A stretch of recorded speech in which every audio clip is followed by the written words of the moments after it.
Hello అండి, అందరూ ఎలా ఉన్నారు? ఈరోజు నేను చెప్పబోయే రెసిపీ ఆలూ సమోసా. ఎలా చేసుకోవాలో చూపిస్తాను, వచ్చేయండి.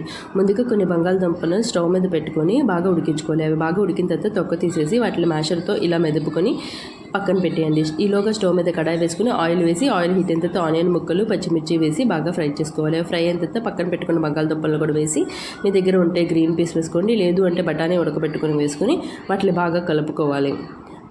ఉప్పు, కారం, పసుపు వేసుకోవాలి. మీకు నచ్చితే మసాలాలు కూడా వేసుకొని బాగా దగ్గర అయిపోయే వరకు ఉండి, దగ్గర పడిన తర్వాత వాటిని పక్కన తీసి పెట్టేయండి. ఈలోగా ఒక బౌల్ తీసుకొని దాంట్లో 2 కప్పులు మైదా ఫ్లోర్, 1 స్పూన్ వాము, 1 స్పూన్ సాల్ట్ టేస్ట్కి తగ్గట్టుగా వేసుకోండి. అలాగే వేడివేడి ఆయిల్ వేసుకొని కొంచెం వాటర్ వేసుకొని వాటిని పూరి పిండిలాగా కలుపుకోండి. ఒక హాఫ్ అన్ అవర్ పక్కన పెడితే సరిపోతుంది.